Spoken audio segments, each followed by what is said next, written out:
योगी आदित्यनाथ मुझसे बदला ले रहा है बदला। क्यों? क्योंकि महाकुंभ में जो भगदड़ हुई थी और उसमें कई लोग मारे गए थे, उसका जिम्मेदार मैंने योगी आदित्यनाथ को ठहराया था, इसीलिए वो मुझसे बदला ले रहा है, ऐसा कहना है शंकराचार्य जी महाराज का। भाई ये आदित्यनाथ योगी के इशारे पर हो रहा होगा, क्योंकि वही हमसे खार खाए हैं। हमने कुंभ में जब भगदड़ मची थी उसके बाद के लिए उनको जिम्मेदार ठहराया था। नमस्कार दोस्तों, उत्तर प्रदेश के प्रयागराज माघ मेले की खबर है, जहां पर शंकराचार्य जी का अपमान किया गया था, उन्हें शाही स्नान से वंचित कर दिया था। आज तक हमारे देश में मुगलों का शासक हुआ, अंग्रेजों का शासन हुआ, मगर किसी ने भी शंकराचार्य जी का शाही स्नान नहीं रोका। हिंदूवादी राष्ट्रवादी सरकार ने सनातन धर्म का अपमान कर दिया, हिंदू धर्म का अपमान कर दिया, हजारों हिंदुओं की भावनाएं आहत कर दी और शंकराचार्य जी को स्नान से वंचित कर दिया और ब्राह्मण साधु संतों को नंगा करके मारा जूते चप्पल से। जी हाँ दोस्तों, उसके बाद शंकराचार्य जी महाराज धरने पर बैठ गए और धरने पर बैठने के बाद उन्होंने अलग अलग वक्तव्य दिए। उसमें एक बात ये भी कही कि योगी आदित्यनाथ मुझसे जानबूझकर बदला ले रहा है। क्यों बदला ले रहा है? उसका सबसे बड़ा कारण ये है कि महाकुंभ में जो भगदड़ हुई थी ना भैया, जिसमें कई लोग मारे गए थे, जिसको सरकार के द्वारा पूरा छुपाने का काम किया गया था। और ऐसा मैं इसलिए बोल रहा हूँ क्योंकि लल्लन टॉप की रिपोर्ट मैंने भी देखी थी और उसमें सीसीटीवी जो सार्वजनिक करने को बोला गया वो भी नहीं किए गए थे, और उसी के साथ साथ खबरों को दबाने का काम किया जा रहा था गोदी मीडिया के द्वारा।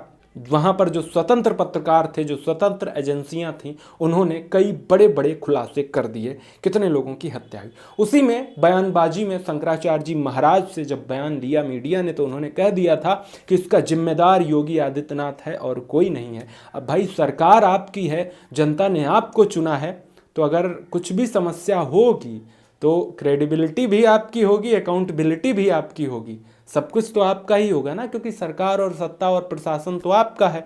तो शंकराचार्य जी सच बात बोल देते थे, इसीलिए सबको चुभते थे।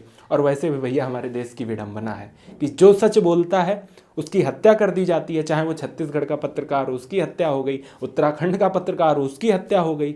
और वहीं पर जो सोनम वांगचुक जी हैं, जो कि वैज्ञानिक है, उन्होंने भी सच बोल दिया, उन्होंने भी सच की लड़ाई लड़ी, जल जंगल जमीन की, उन्हें भी उठा के जेल में डाल दिया गया। अब शंकराचार्य जी हैं जो अपने देश की जनता के लिए, अपने लोगों के लिए सच बोल रहे हैं और सच की लड़ाई लड़ते हैं, हर बार अपनी जनता के लिए बोलते हैं। वही सच्चा धर्म गुरु है ना, जो अपनी जनता के लिए, अपने लोगों के लिए, अपने बच्चों के लिए खड़ा रहे हर वक्त, वही असली धर्म गुरु है।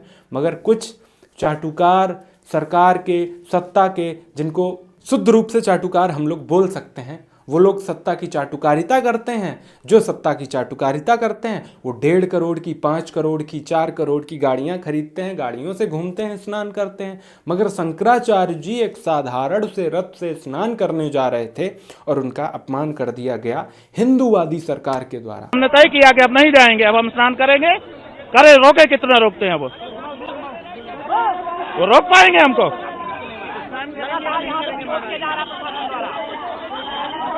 ये जानबूझ करके, देखिए, ये जानबूझ करके इनको ऊपर से आदेश होगा, इनका ऊपर से आदेश होगा कि इनको परेशान करो।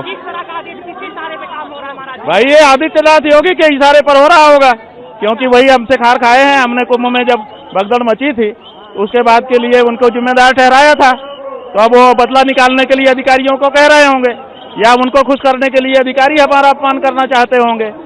इससे क्या होता है? हम तो मान अपमान से ऊपर हैं, हमारा न मान है न अपमान है, लेकिन हम अपनी आंखों से देखें कि पुलिस वाले और बड़े बड़े अधिकारी साधु संतों को मार रहे हैं, हम इसको नहीं सह सकते हैं। दोस्तों, ये सुनकर बड़ा अचंभा लगा कि शंकराचार्य जी का स्नान रोक दिया गया और उनका अपमान कर दिया गया।